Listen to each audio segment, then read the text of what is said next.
Hello and welcome to the second instalment in the Nankang Tyres BMW Compact Cup. This weekend we're in a very sunny yet slightly chilly Oulton Park. Now Ian Jones is not just starting on pole this weekend, he's also top of the points board, which is putting Stephen Daly a little bit on edge. So we're going to jump straight into all the action and hand it over to Andy McEwan. Yeah, thanks Lyndsay. Well, that double race victory at Brands Hatch last time out means that Ian Jones is 4 points clear of Stephen Daly in the early season championship table. But that is likely to change, of course, as we go through the season and indeed potentially as we go through the 3 races here today. Ian is on pole for this first race with David May alongside. Ben Huntley and Keith Towers make up the second row ahead of Wayne Flint and Mark Skeets on row 3. Gordon McMillan and Matt Flowers are next ahead of Mikey Doble and David Sharp, with Ray McDowell and Lee Dendy Sadler looking for better fortunes this time than he had at Brands Hatch at round 1. Nick Edmond and Tom Langford are next ahead of Martin Gadsby and James Stanbury, with Craig Jameson and Rhys Claydon on row 9. Rounding out the top 20, John King and Will Davidson ahead of Thomas Middleton, Andy Coombs, Guy Davis and Greg Barlow. Once again, a massive field of cars here this weekend, so we have the group system back in play. 3 races, everybody races twice and everybody races each other at least once. At the back of the grid, the white car is Alessandro Albano, who has a 10-second delay to his start for a qualifying penalty, so he will leave the grid a little bit later than the rest of the field.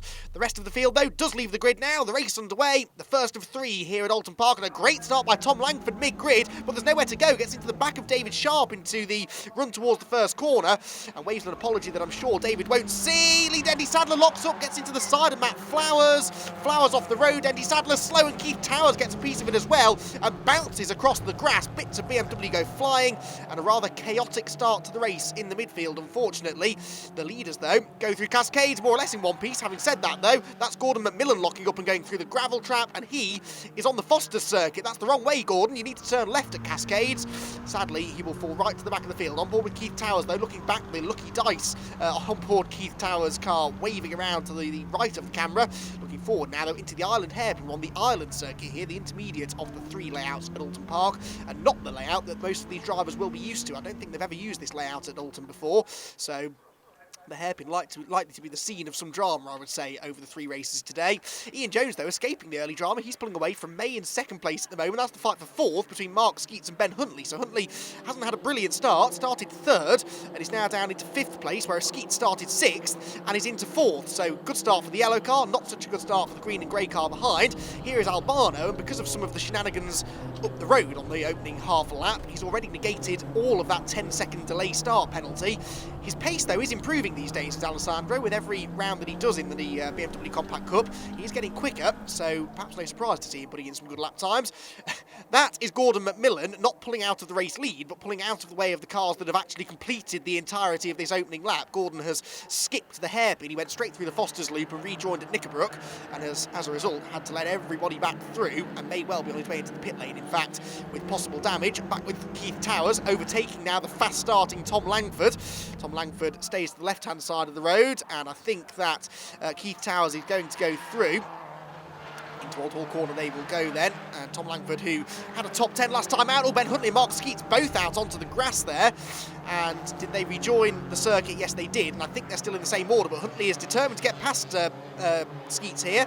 Goes to the inside at Cascades and will finally prise the door open, but Ben Huntley having to work hard here to make up for lost ground off the start. Ben, who had the pair of 2nd place finishes at Brands Hatch last time, which means that he is 3rd in the points and only 8 points off the championship lead, but the championship lead being held by Ian Jones, of course. Ben really could do with beating Ian in this race. Now that, I think, is Gordon McMillan, who has not pitted and has just sort of carried on racing roughly where he was now on the first lap. I don't think that's how it works, though. I think he is supposed to let everybody go, so there may well be some sort of action taken about that afterwards. There's a car off at Hill Top, which I think is Craig Jameson's car, who hasn't made it round the first lap. I don't know whether that's damage or mechanical issues, but Craig Jameson out of the race, unfortunately, in the early stages. Ben Huntley, though, back into 4th place now, looking to try and pull away from Mark Skeets. We're back on board with Keith Towers now as we go up Clay Hill underneath the pedestrian bridge. And Keith, who had a decent showing actually at Brands Hatch, a pair of 6th place finishes for Keith in the 66 car. And he's running in a similar sort of position now in the early stages of this one, actually. Well, actually, a few places further back, isn't he? He's in 8th place, right, or 7th place. Even I'm getting confused now by Gordon McMillan's car in the mix. The 2nd of the silver cars in the queue, just at the back of shot, is not on the lead lap, essentially, even though he may think he is. I'm pretty sure a penalty will be coming his way. So back over the start-finish line we go then. Ian Jones starting to extend this lead quite nicely now over a nice battle developing for second place between David May and Wayne Flint. There is David May, who is the lead Masters contender in this race. Likes of Mark Skeets and Keith Towers, his nearest rivals in this one at the moment. On board with Tom Langford now, as he rounds Old Hall Corner.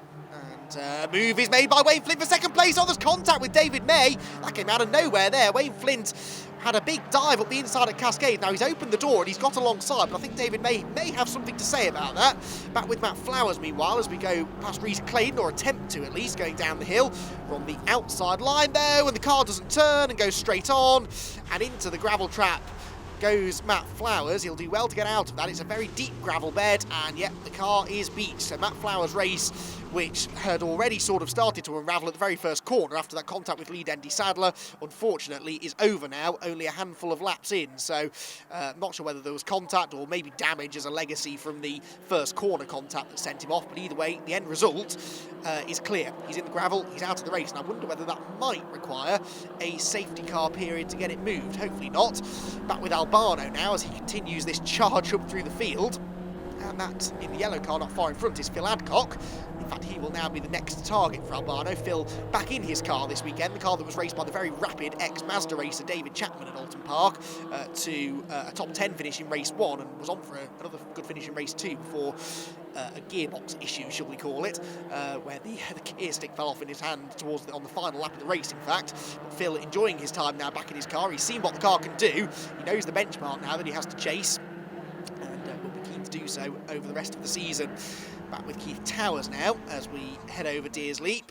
This is the fight for second place though, and that skirmish between David May and Wayne Flint has brought Ben Huntley a little bit closer to them now. Ben has been lapping fractionally quicker anyway, and that battle has given him all of the impetus that he needs to really start to gain on them. There's Albano up the inside of Phil Adcock, and I think he's going to go through, and there's a spin just up the road there, and that looked like it was car number 26, wasn't it, that had a rotation? Or 26, it must have, no, 28, excuse me, Guy Davis, get it right in a minute. So Guy Davis with a rotation at Lodge, but didn't make contact with anything, should be able to rejoin. Back with Tom Langford now, as he races down the Lakeside Straight, still defending there from Mikey Doble behind him. And Tom Langford started this race down in 14th, so that good start did gain him quite a lot of ground. As I said, had an 11th place and a 7th place finish in his 2 races at Brands Hatch, so already looking to try and repeat some top 10 results here at Oulton Park. We've had the change for second now though. Look, Wayne Flint has gone past David May, so David May still the lead Masters contender, but Ben Huntley now trying to knock him off the outright podium altogether. So David May possibly with a mistake somewhere, or maybe just moved by Wayne Flint has rattled him and lost his rhythm slightly. Way, Ben Huntley now really starting to apply the pressure. Also applying pressure is Keith Towers as he continues to try and find a way past David Sharp, who's having a really good race here at Oulton Park. David had a trying time at Brands Hatch, a non-finish in the first race, and then recovered to a 13th in race 2.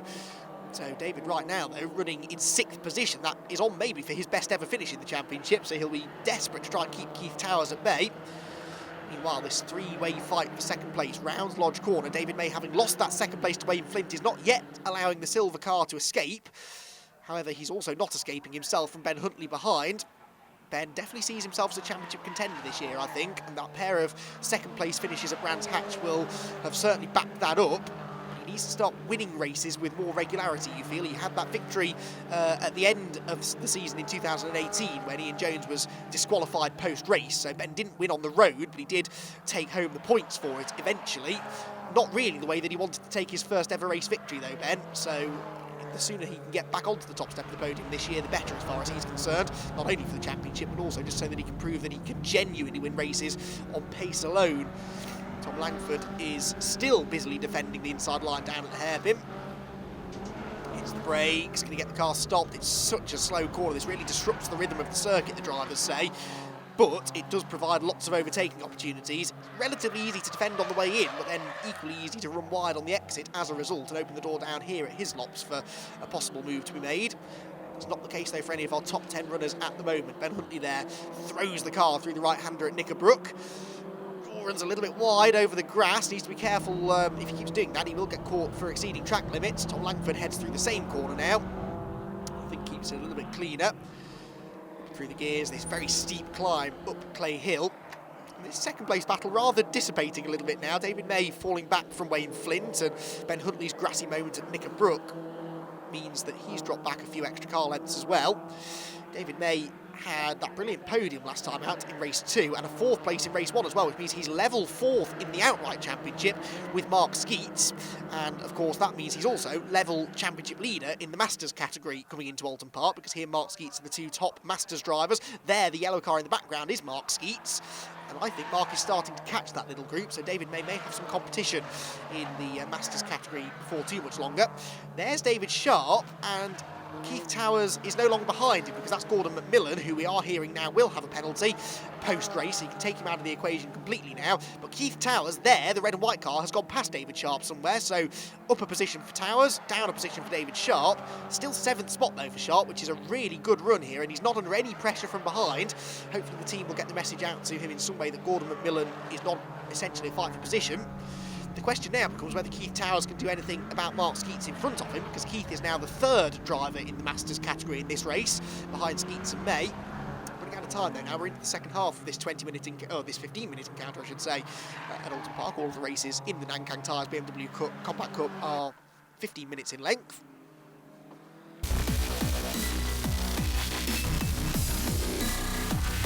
Spot higher on the podium. Ben Huntley is the one that makes the mistake at Old Hall though, and again he's running the risk of being pinged for track limits by running over those track limit sensors on the outside of the track there.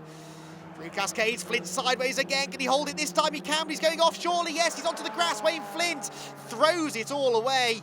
You could sort of see that coming with the little moments in the last couple of laps of sidewaysness and locking up and running on, and well, Wayne Flint unfortunately will drop behind Keith Towers now into 6th position, and that's a real shame, because Wayne was on for one of his best results in the history of the championship. A podium would have been just what he wanted out of this first race of the day.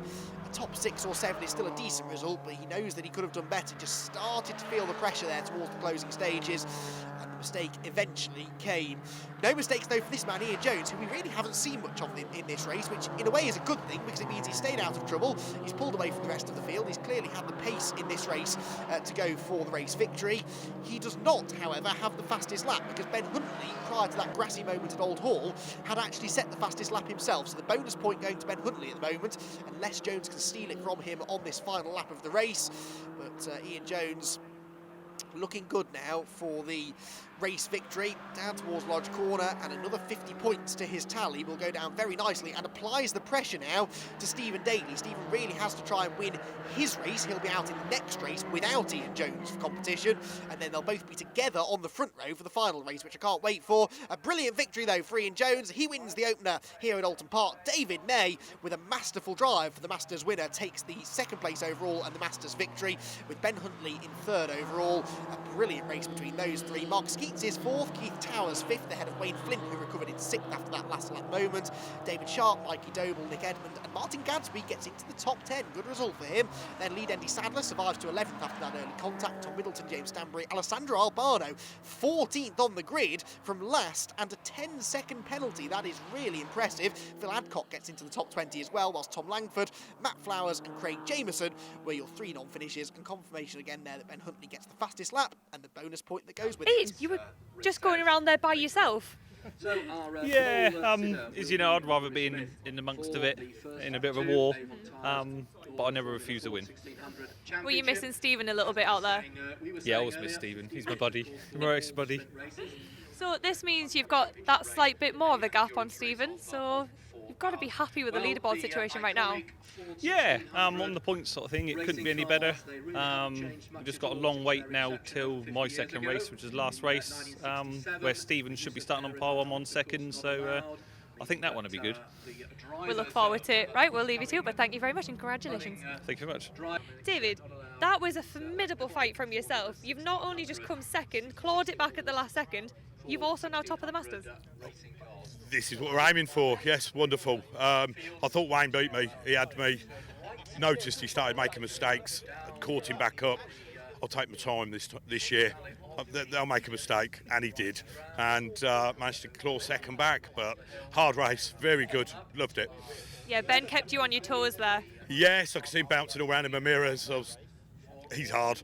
You know, you don't know wherever Ben's going to end up. But I'll just keep me calm. and it'll all come together. And thankfully, here we are on the podium again. I quite like this. I'm trying to make the most of it. Brilliant. Well, massive congratulations from us. We'll see you in the next race. Lovely. Thank you very much. Ben, that was quite a race from yourself. Yeah, I mean, I had a okay start, but Mark and Wayne got absolute crackers, and I sort of got shovelled out at the hairpin in turn 3. So I then had to fight with Mark, got past him about 2 or 3 laps into the race, and luckily for me, a yellow flag saved me. It just came out as we came up the hill, and Mark just backed off and said, all right, we sort of worked together, but I managed to break the toe. And unfortunately for me, Dave and Wayne stopped fighting just as I arrived. So needed one more lap, and I thought I might have got them. I thought I might have the measure of Wayne if I got in front of Dave, but I think that would have been a bad assumption, to be honest. He was on fire. The second race is about to get underway here for the Nankang Tyres BMW Compact Cup. Now, the sun has sadly disappeared, but better news, David May's just tipped the scales in his favour to become the leader of the Masters board so far. But Stephen Daly, bit more tension on his side, was starting second. He's going to need a good start off the line to be able to get past May and tip the scales back in his favour to become top of this weekend. Is he going to be able to outbeat Ian Jones? We'll have to wait and see. So we're going to hand it straight over to Andy McEwan up in the tower for all the action.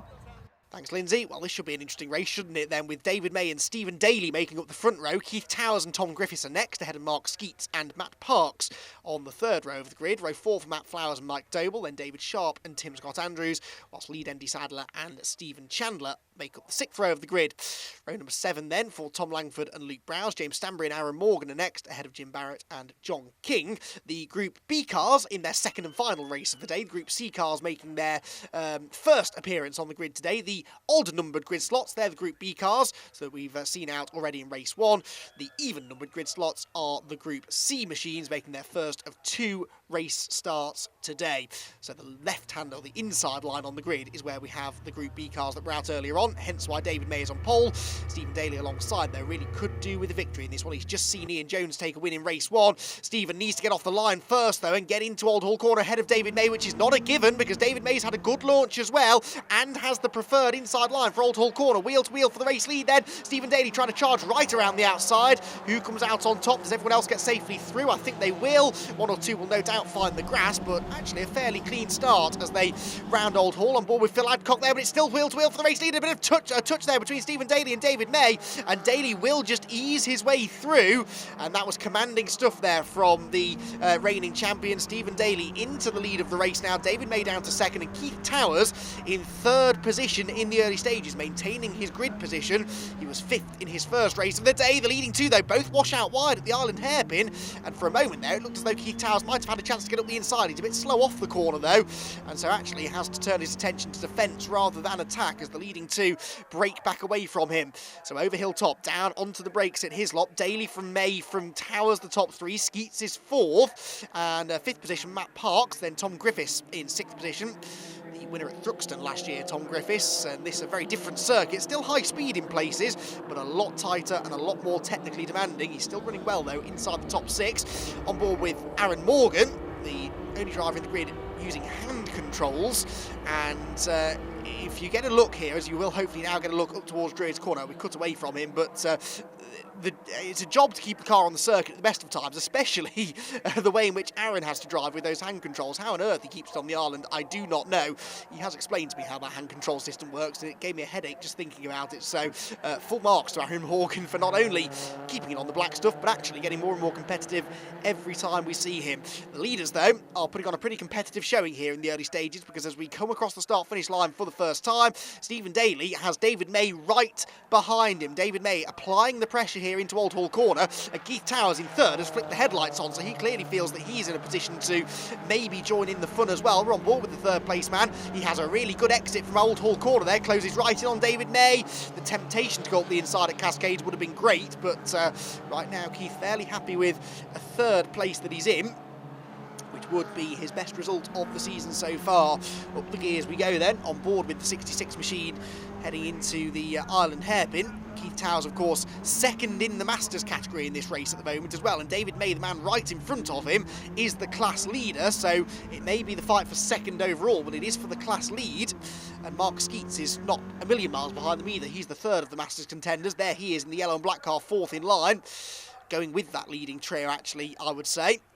Under braking then, top 6 really breaking away here, aren't they, with Matt Parks and Tom Griffiths, and then a slight gap back to Matt Flowers, who has had a slightly cleaner start this time round. He's avoided contact with lead Andy Sadler at the very least.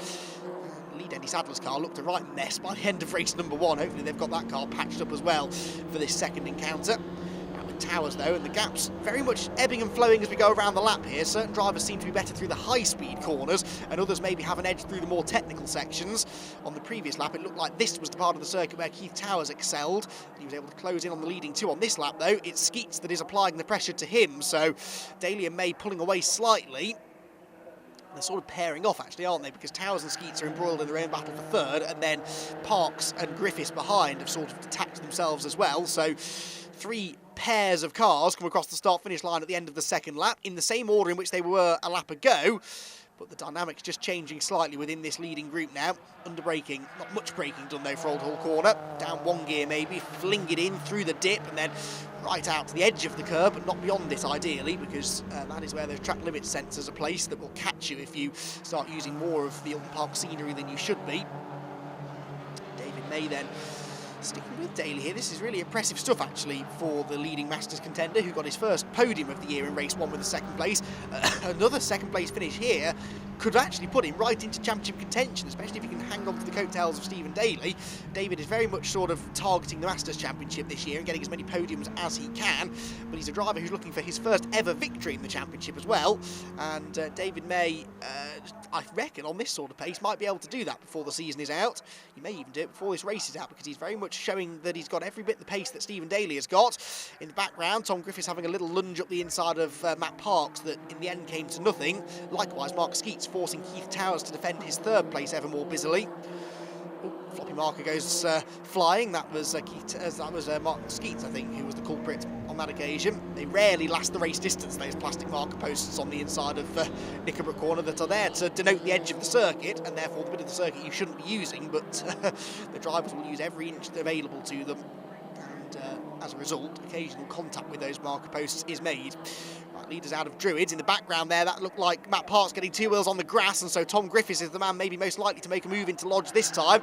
This, along with the hairpin, is probably the best overtaking opportunity on the Oulton Park Island circuit, but I don't think anyone was able to dive up the inside there, but Griffiths is really applying the pressure and might have got alongside Parks here towards Old Hull Corner. There's a gap on the inside line. Is he alongside or not? I think he might be, and Tom Griffiths going for 5th place here. He's going to go through, so Matt Parks loses the place but tries to focus on getting better exit from the corner to maybe retaliate down at Cascades. I don't think he's going to be close enough though, so the top 4 stay in the same order, but we do have a change at the back end of the top 5 with Tom Griffiths going ahead of Matt Parks now. Nice move there for the number 16 car.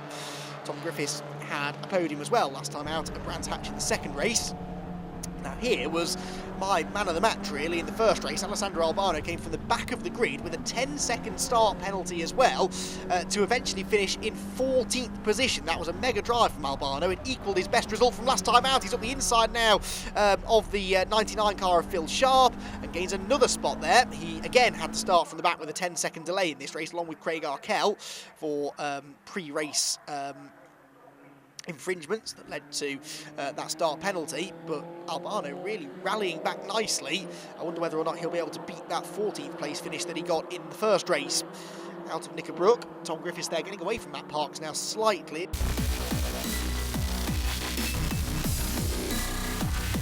In the Compact Cup, this is doing it for a few seasons now, of course, with much success right from the word go, and it's well worth the efforts because he is one of the fastest drivers in the championship. Now Aaron Morgan in strife because the car has slowed. He's going to have to pull off onto the Foster's cut through, and unfortunately something has gone wrong for the Andy Waters prepared Raw Motorsport machine, and he will be out of the race. That's a real shame for Aaron. He was running in about 15th place, I believe, having a nice battle with Luke Browse. Unfortunately, Aaron out of the race. That's a real disappointment.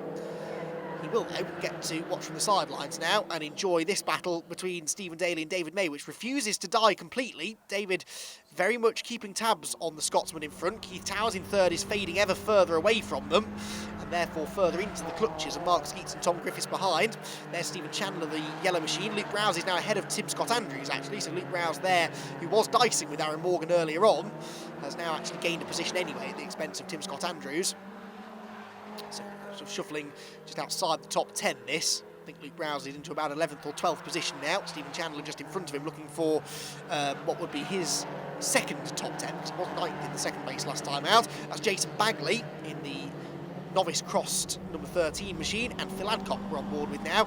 Now, remember when Dave Chapman was in this car at Brands Hatch last time out and he had that gear lever fall off in his hand coming on to the final lap? Well, on the very first lap of testing this weekend, exactly the same thing happened to Phil, so they'll have super glued it on now, I'm sure, with the strongest adhesive they can find, and touch wood, things seem to be okay for Phil in this, his second race and therefore final race of the day.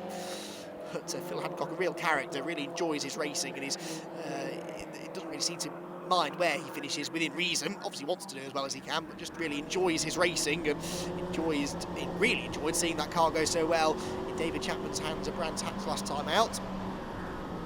Phil racing just outside the top 20 here at Oulton Park. His pace improving though.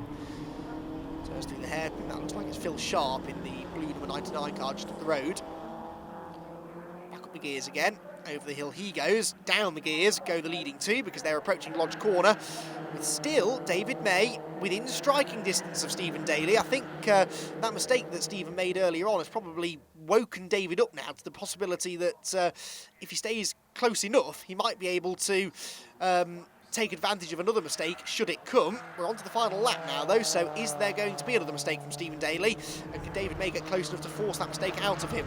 It's very hard work at the wheel of the 66 car for Keith Towers. He was all arms and elbows there as he went through Old Hall Corner, down the hill through Cascades go the leading two. Stephen Daly really needs this race victory. His early season title protagonist definitely appears to be Ian Jones, and Ian has won 3 races from 3 so far this year. Stephen won one of his races at Brands Hatch, but was only second in the other. And he doesn't have the fastest lap in this race either. This man does. Keith Towers set the fastest lap on lap number 4, so it doesn't look as though he's going to get the maximum points for this one. Will though be the race victory, which is the main thing I guess for Stephen Daly. That's worth 50 points, a bonus point available for fastest lap. Of course, Ian Jones did not get the fastest lap point earlier on either. Phil Sharp with an audacious manoeuvre attempted up the inside of Jason Bagley there at Old Hall Corner. Didn't work though, backed out of it in the end, possibly sensibly so as to avoid contact.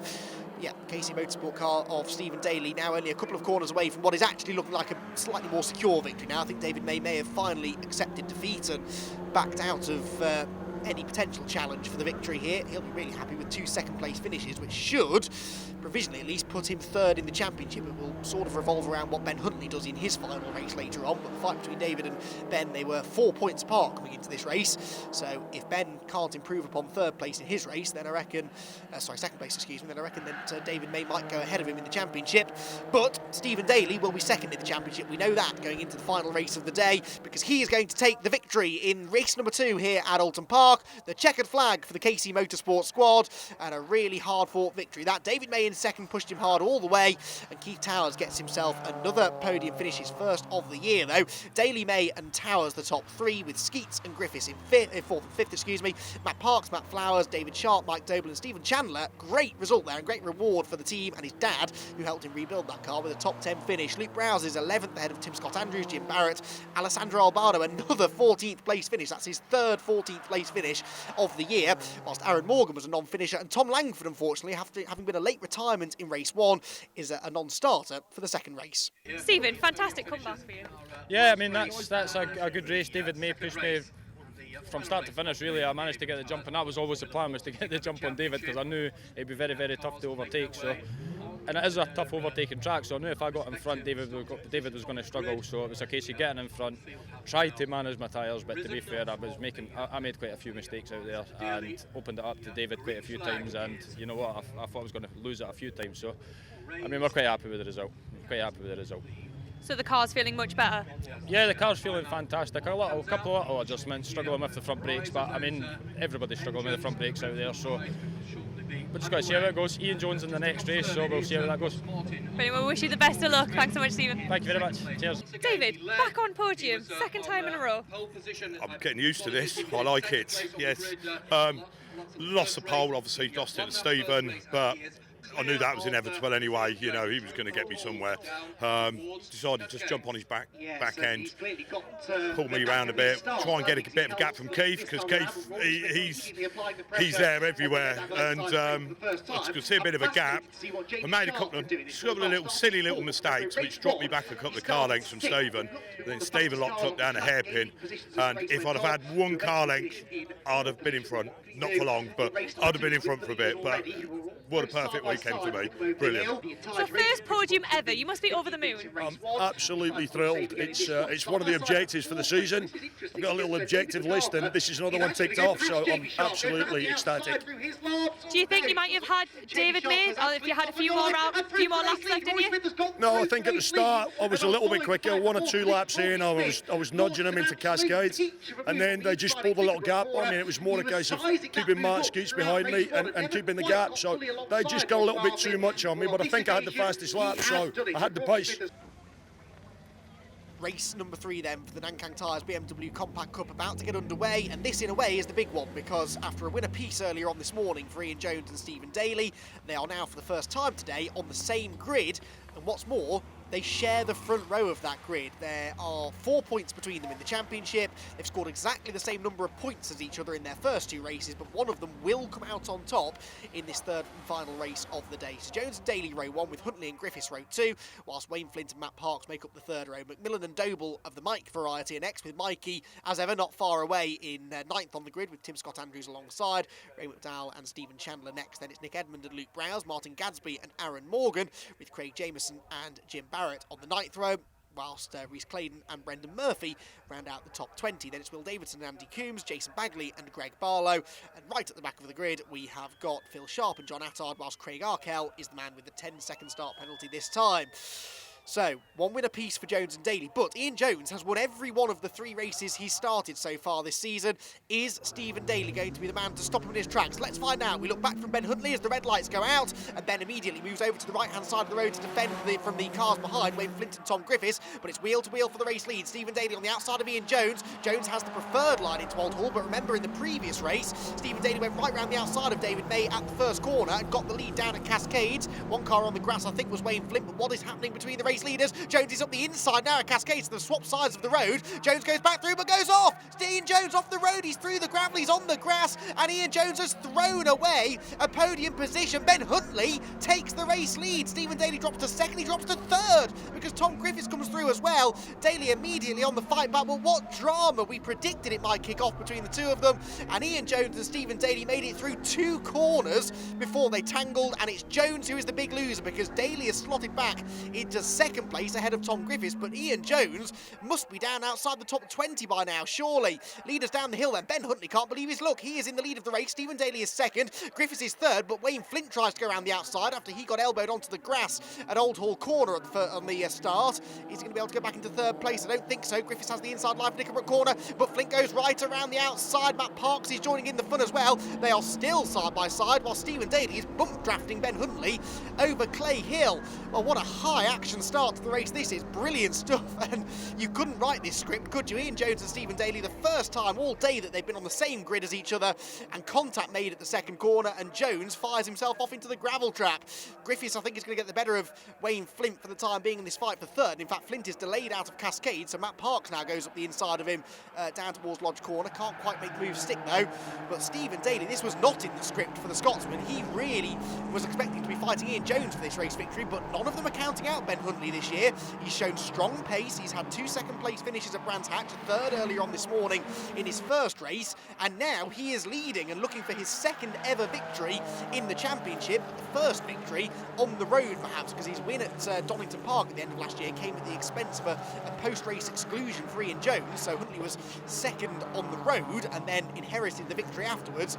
He would love to take the checkered flag first on the road for the first time here this afternoon, but my word, has he got a hard task ahead of him to do that, because Stephen Daly is going to be well and truly fired up about that, and Stephen knows, as does Ben of course, that Ian Jones is now not likely to score that many points in this race, so golden opportunity here to take some big points out of their big championship rival and the early championship leader. Remember, Daly is only 4 points behind Jones coming into this race, and Huntley about 12 behind, so this is game on between these two for the race lead, but they've both got one eye on the championship fight already. Down the inside line goes Stephen Daly. This is for the race lead. The Scotsman up the inside at his lobs. Ben Huntley says, not on your life, and manages to fend him off again, but for how much longer can he keep this up? Stephen Daly has arguably been the quicker of the two so far this weekend, but Ben Huntley has the track position, and that counts for so much here at a circuit where it is not easy to overtake. Stephen Daly started to get frustrated now. I think he's got pressure coming from behind as well. He needs to try and get on with this, but Ben Huntley is defending superbly thus far.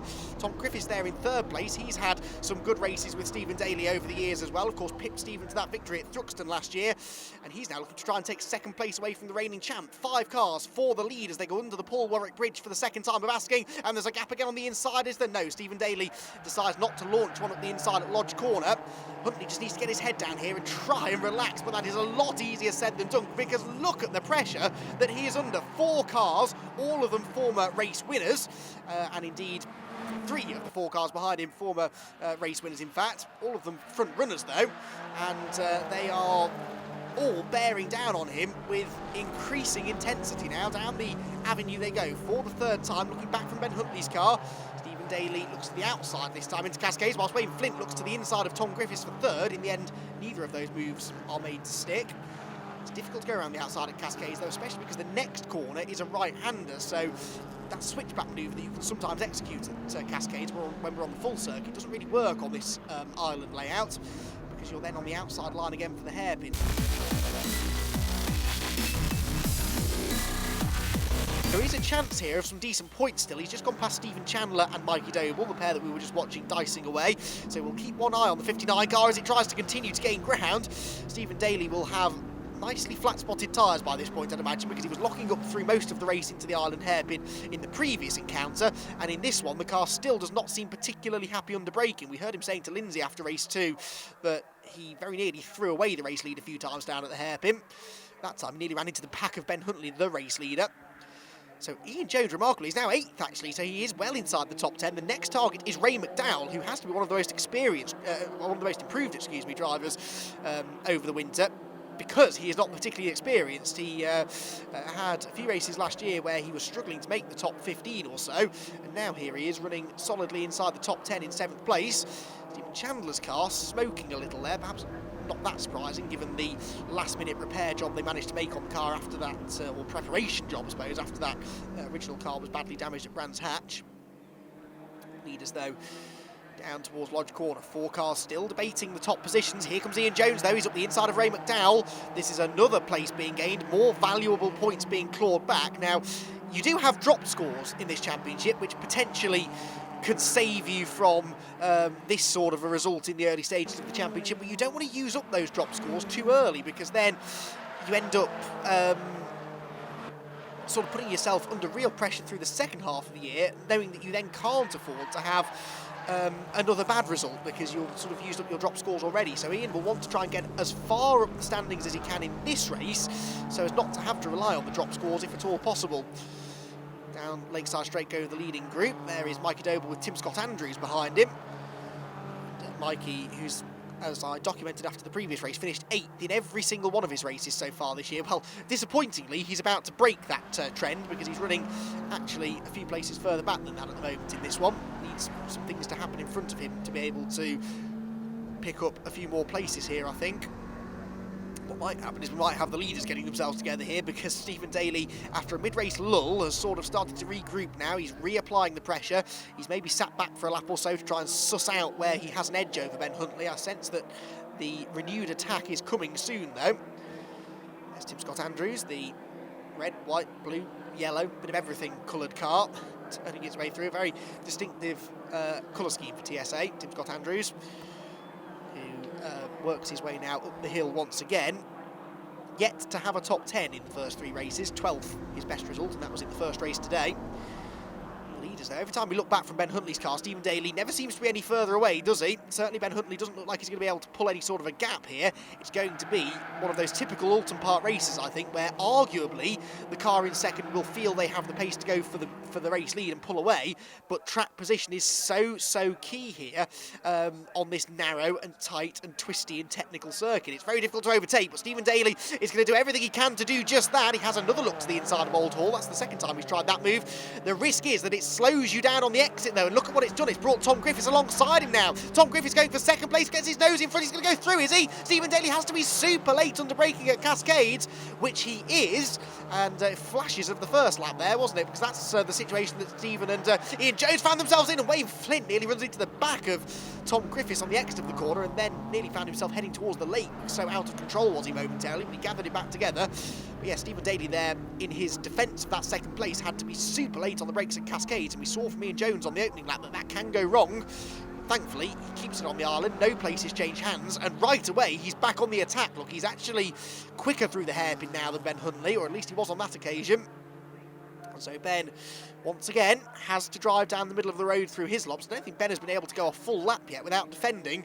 If he ever could, then maybe he could get his head down and pull away, but Stephen is using the racecraft that he's learned over many seasons these days of racing in compacts, first of all in Scotland and in the last few seasons in the UK Championship, and he knows that if you relinquish that pressure for even a lap, someone of Ben Huntley's natural raw speed will be able to pull away from you, or at least build a slightly more comfortable margin. Oh, lots of curb taken there by Stephen Daly. Kicks up the dirt as well. That surely isn't the quickest way through Druids, but he didn't seem to slow him down too much.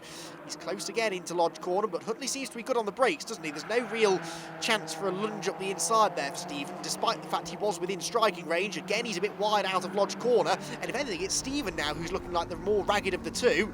It's been a very mature drive, this, from the relatively young and still relatively inexperienced Ben Huntley. He's not been doing this for an awfully long time, and yet here he is leading from one of the masters of Compact Cup racing. Oh, big sideways moment there though, and I think Stephen Daly had so much momentum out of Old Hall Corner. He ran into the back of the leader there and lost all of that momentum down the avenue. Had he not hit Huntley there, he'd have been fully alongside, I think, into Cascades, but just sort of arrived with so much speed and nowhere to go that he ended up headbutting the race leader. Completely unintentional, no malice involved, just an overspeed of momentum on the exit of the corner due to Huntley's moment, and a little bit of contact made between the two of them, but that robbed Daly arguably of his chance to get through, actually. That's the first mistake we've seen for quite some time for Ben Huntley, so is that maybe going to give Stephen Daly some hope? We saw a similar situation in the first race, didn't we, with Wayne Flint succumbing to the pressure from David May behind him. We saw Wayne getting scrappier and scrappier as the race went on, and then eventually the mistake came at Cascades. Are we going to see a similar situation here for Ben Huntley? If anything, Ben Huntley will be glad, I think, to see this race over, really, because he's under enormous pressure. I can't begin to explain to you how hard it is to try and keep someone like Stephen Daly behind when he is that close. Look at that, he's almost in the boot now of the 96 car, so close is he to the race leader. But Druids is not really an overtaking opportunity, so there's, in a way, not much point being that close going into the corner. It's better maybe to drop back and carry some momentum through Druids to launch an overtaking bid down to Lodge Corner. Well, he might be about to do that anyway, because he's looking to the outside, and now to the inside line, and Stephen Daly still can't quite commit to the move. He's trying to do this cleanly as well, of course. The last thing he needs is contact that could lead to a penalty or a disqualification, even worse. So he needs to, if he's going to make the move stick, it has to be clean. But look what's happened now. Tom Griffiths taking advantage of the much slower pace of the leading two on that lap. They were a second or so off their previous best laps that time around. And so Tom Griffiths is right with them. So it's 3 cars for the lead. And this could play actually into the hands of Ben Huntley, because it takes some of the pressure off of him, because Stephen Daly is now attacking and defending simultaneously, which is one of the hardest things to do as a racing driver, even someone of Stephen Daly's experience. This is not going to be easy now for Stephen. He would have much preferred to have no pressure from behind, then he could fully concentrate on the potential overtake he's going to make on Ben Huntley, whereas now he has to be mindful that if he goes for a move and it doesn't work, he could lose second place and maybe even third, because Wayne Flint is still not a million miles behind these three. Out to the island hairpin, over the hill, an enthralling final race here. What's been a very entertaining day in general for the Nankang Tyres BMW Compact Cup. when isn't it entertaining racing, this championship, you could argue, but the storylines have been well and truly set now, haven't they, in this sort of Daly and Jones championship battle, really coming to a head already at the start of this race. But now you have to add the likes of Ben Huntley into the championship mix, I think, and arguably David May as well, because they've both shown really strong pace this weekend, and if Huntley can hang on to the race victory here, that will go down a real treat as far as his championship hopes are concerned. He is currently 8 points behind Stephen Daly in the championship, so unless Daly drops a few more positions, he's not going to gain that place. But of course, Ian Jones was 12 points ahead of Ben Huntley and only 4 ahead of Stephen Daly, and he is not likely to make the podium. You can see him in the background, actually. He's in 6th position, right behind Gordon McMillan. So whether Ian Jones is going to be able to get that 5th place, I don't know, because he's running out of time, but a top 5 would not be a bad recovery drive, given how the race started for the 3-time race winner already this season. Ben Huntley, though, switches the headlights on as he sees the checkered flag. Ben Huntley holds on for the victory, and a magnificent victory it was too. Ben Huntley with his 2nd career victory, the first one, though, where he sees the checkered flag first on the road, and look at that, by less than 2 tenths over Stephen Daly and Tom Griffiths. Wayne Flint and Gordon McMillan round out the top 5, and Ian Jones is 6th and will lose the championship lead to Stephen Daly. Tim Scott Andrews 11th, Craig Jameson 12th, Luke Browse 13th, then Will Davison and Mike Doble dropped down to 15th in the end. Slightly disappointing result for him. Craig Arkell and Jason Bagley were non-finishers, whilst Aaron Morgan, unfortunately, as we suspected, couldn't make the start after his mechanical issues earlier on. Well, Ben Huntley, congratulations, a race victory in the final race of the day. Be honest, did you expect me to be saying that at the start of the race? Not really. It was the start of the race. As soon as I got off, I saw Ian and Steve touch, and I thought, I've got to go for it now. I'm not going to beat him otherwise. Got in front of him, and I was hoping a couple more cars were going to get him, but to be fair to Steve, his racecraft came through and he got in front, back to 2nd, and then it was a fight for the front, definitely. Wasn't it just? I mean, that must have been the widest compact in existence, I think. How on earth did you keep him behind? Kept the doors open, to be honest. That's the trick, is it? Yeah, I think so. I mean, you know, Steve's got incredible racecraft, and to keep someone like that behind you, you've definitely got to be on your toes. Well, Stephen Daly, a 2nd place finish in the final race here, but it was all about that start, wasn't it? Talk us through that first lap.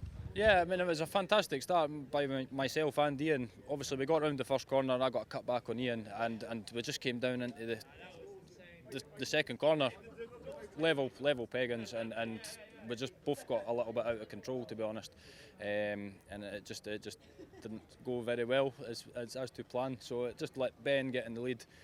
Credit to Ben, he just defended the whole race, you know, right in the centre of the track, and I had absolutely nowhere to go. When I went left, he went left, and when he went right, I went right, you know. So it was just, he was well covered. He's done well here, and you know, on to the next round. We're doing well up to now. So. Well, congratulations on the 3rd place. You had a grandstand seat of that fight for the victory, but you'd have been right in there if you had the chance, wouldn't you? Yeah, we just sort of sat there waiting for Ben and Stephen to sort of come to blows, really. They were all over each other, and we were hoping to capitalise, but didn't quite come off. They kept it fairly clean.